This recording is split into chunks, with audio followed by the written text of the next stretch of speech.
Hello, it's day 64 of the Liberator project, and here I am in sunny Chelmsford, and it is Chelmsford and it is sunny. Now, I've had a dreadful day. It had a lot planned to do with things, and almost everything I've touched has gone wrong or not worked out the way I planned it to. So go through a few things. I haven't been drinking, God, though I could actually do with a pint at the moment.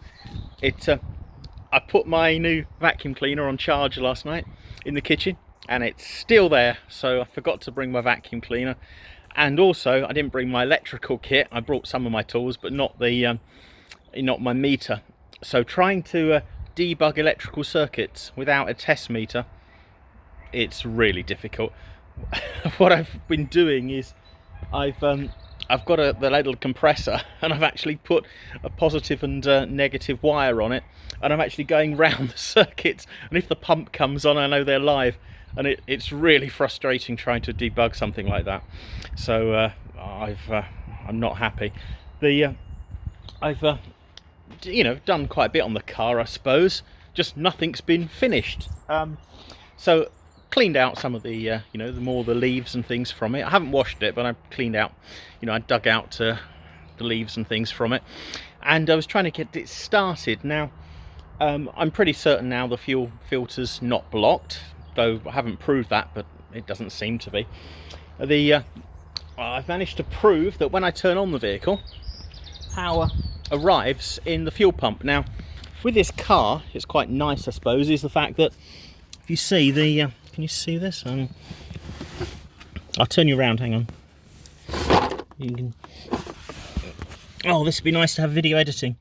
Right, this is the fuel pump and petrol sender are in this unit. You get to under the back seat of the car, so that's quite nice actually. I mean, the filter's at the back of the car, but at least you can get to these from inside the car, so it was very easy to get there.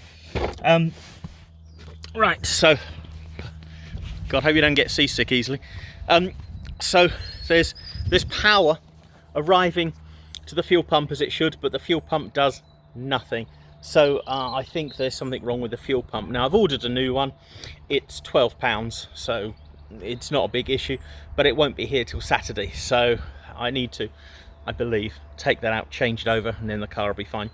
Now, I'm not a paranoid man, but rather suspiciously, the guy that was going to buy the car before he worked out on the deal, when he said he wanted to reduce the price, he said, well, that's because the fuel pump's no good. Now, how would anyone know that unless they tried to start the car and actually done some tests? I mean, I didn't even know that until I've investigated it further. And it's if you're not powering up the car, maybe he's tried something and he can hear the fuel pump, or maybe it was just a lucky guess. But that was suspicious, I think. But anyway, so it's £12 for a new fuel pump. That should arrive in a couple of days. I will bolt, it sounds easy, I will bolt that in, and then hopefully the car will be fine and drivable, and then I'll sell it. But not having my little vacuum cleaner with me, there's lots of fluff and dust, and it does say in the very helpful Haynes manual not to remove this unless you removed all the fluff, because it will fall directly into the fuel tank and it will cause other problems. So I won't. I'm not doing any more on that until I've got the pump and I've got my vacuum cleaner and I've got a test meter, because it's horrible trying to debug things using a compressor. Something I must say that I have Hayes manuals for all my cars, and they are useful. They are useful to have, but for some reason on the Mondeo, every single wiring diagram has got the wrong colour combination. So it tells me like I should be looking for the violet and orange wire, and there's like a green and black wire, and you think that is not even close. So I've had to sort of by luck and judgment work out which wires do which, and I think I'm there now. I can, when I turn on the ignition, I can hear the compressor come on, which to me says that the fuel pump has been powered up. So I need to swap that out. That's a job for another day with a new pump. Now, as I was here, and it's a lovely day, I mean, it did look like it was raining, or you know, it was raining on the way down here, but it's absolutely lovely here. I thought, well, you know, either I can you know, move the Mondeo, which is blocking my garage over there, and you know, drag out my kit car and start cleaning that and washing it, or I could do other jobs I wanted. Now this is my second Mondeo. My red one's my fifth, but the seats in my first Mondeo, they're all the same model, were really comfortable, and I do like them, whereas the seats in my current car are a bit too firm for my my backside. So I decided to swap the seats over.